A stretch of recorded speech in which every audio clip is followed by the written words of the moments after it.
안녕하세요. 김명환TV의 김명환 작가입니다.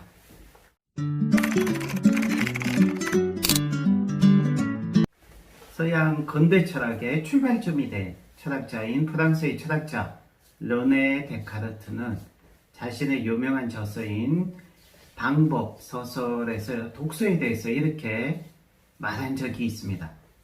좋은 책을 읽는다는 것은 과거에 가장 훌륭한 사람들과 대화를 나누는 것과 같다. 그렇습니다. 독서를 한다는 것은 위대한 사람들과 대화를 나누는 것입니다. 그래서 생각하고 질문하고 토론하는 그러한 독서법이 지난 100년 동안 우리를 이끌고 왔습니다. 하지만 세상은 급격하게 변했다는 사실을 알아야 합니다. 과거에는 책 한 권을 구하기도 힘들었지만 지금은 수천 권의 책을 쉽게 읽을 수 있는 정보 과잉의 시대가 되었습니다.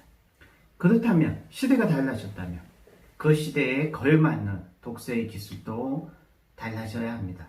더 이상 기존의 독서법으로는 안 됩니다. 누구나 다 느끼고 있는 사실이지 않습니까? 이제는 대학교 졸업장이나 전문 자격증보다는 스스로 지식과 역량을 키울 수 있는 강력한 독서의 기술이 더 필요한 시대입니다. 더 이상 지식과 정보의 단순 접근 능력인 기존의 독서법이 강력한 무기가 되지 않습니다. 빅데이터가 넘쳐나는 인공지능 시대에 언제까지 조선시대의 책 읽기 방식으로 언제까지 100년 전 독서법으로 독서를 할 것입니까? 인공지능 시대에 걸맞는 독서의 기술은 무엇일까요? 그것은 이제까지 생각하고 질문하고 토론하는 기존의 독서의 기술이 추구했던 단순한 지식의 습득, 지식의 이해를 위한 독서가 아닌 지식과 정보를 연결하고 플랫폼을 구축하여 새로운 지식과 아이디어를 무한대로 창조해낼 수 있는 커넥터 리딩 혁명을 통해 지식 창출, 지식 융합을 위한 새로운 독서를 해야 합니다. 피카소를 위대한 화가로 도약시킨 것은 그가 남들보다 그림을 잘 그릴 줄 알았기 때문이 아닙니다. 피카소는 새로운 플랫폼을 구축할 수 있었기 때문입니다. 그는 단순히 그림만 그렸던 것이 아니라 다른 화가와 달리 다른 화가가 하지 않았던 그림과 그림을 연결하고 융합하여 새로운 플랫폼인 입체파 또는 큐비즘이라고 하는 독특한 자기만의 플랫폼을, 그림의 플랫폼을 구축했습니다. 입체파 혹은 큐비즘이라는 하나의 플랫폼이 일단 구축이 되면 그 후로는 어마어마한 창의력과 생산성이 확보가 되어 하루에 한 개 이상의 그림을 그릴 수 있는 화가로 도약하게 됩니다. 이것이 플랫폼이 가져다 주는 막강한 힘입니다. 독서도 마찬가지입니다. 지금까지 우리는 독서를 한 권 한 권 개별적으로 했습니다. 그래서 지식과 정보가 개별적으로 낱개로 그냥 존재하게 되는 것이죠. 하지만 개별적으로 낱개로 존재하는 지식과 정보는 그다지 큰 힘이 되지도 않고 무기가 되지도 않습니다. 이 낱개로 존재하는 지식과 정보를 우리가 연결하고 융합하여 하나의 거대한 플랫폼을 구축하는 독서를 하게 되면 일단 플랫폼이 구축이 되면 그때부터는 강력한 지식과 아이디어가 무한정으로 생산되는 지식의 거대한 발전소가 하나 생성이 되는 것입니다. 미국의 MIT 대학의 빅데이터 전문가인 알렉스 펜틀런드는 창조적인 사람들을 연구했고 그 사람들의 행동에 대해서 연구한 결과 창조적인 사람들은 연결하고 구축하는 것이 남들보다 일반인들보다 훨씬 더 강하다는 것이죠. 디지털 빵 부스러기처럼 큰 의미가 없는 정말 아무 의미가 없는 그런 개개인의 일상을 연결하고 구축하니까 그것은 더 이상 부스러기가 아닌 의미가 있고 가치가 있는 빅데이터가 된다는 사실을 그는 발견했던 거죠. 빅데이터라는 플랫폼이 구축이 되면, 일단 구축이 되면 그것은 강력한 통찰력을 우리에게 선사해주는 통찰력의 생산 공장이 되는 것입니다. 벤저민 프랭클린, 다산 정약용, 에디슨과 같은 이런 위대한 발명가들도 결국 연결과 구축의 대가였던 것입니다.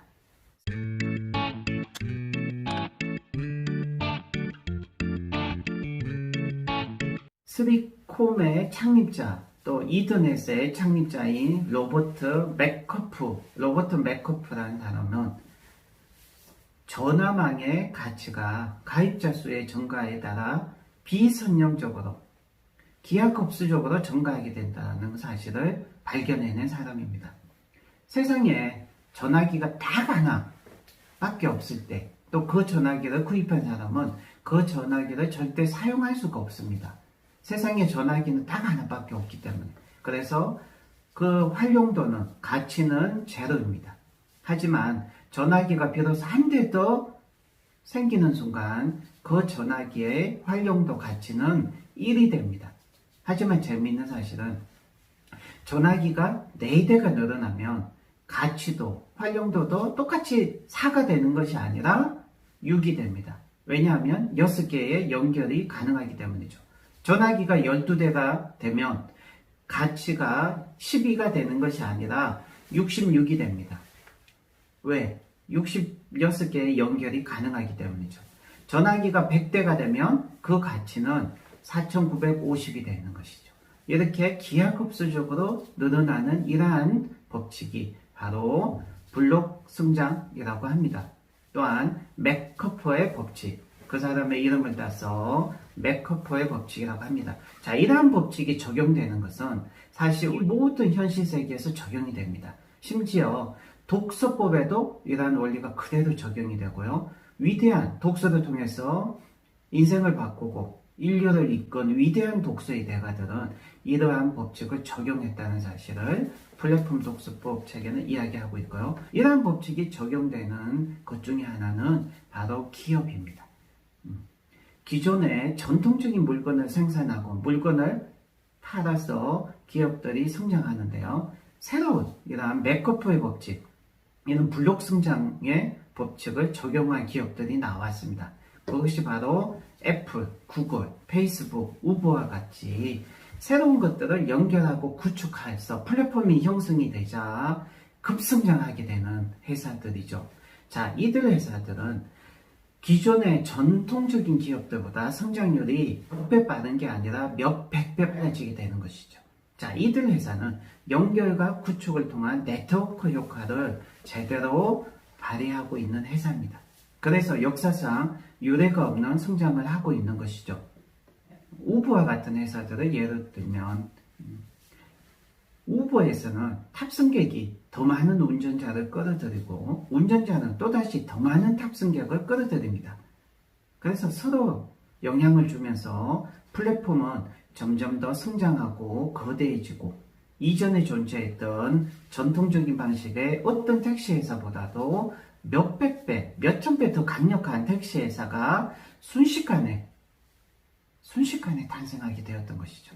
이것이 플랫폼의 효과입니다. 플랫폼 독서법은 바로 이러한 연결과 구축을 통한 네트워크 효과가 나타나게 하는 유일한 독서의 기술입니다. 책을 읽고 지식만 습득했던 그러한 독서 경험은, 그러한 낱개의 지식은 더 이상 다른 독서를 촉진하지도 않습니다. 더 많은 책을 읽게도 하지 않습니다.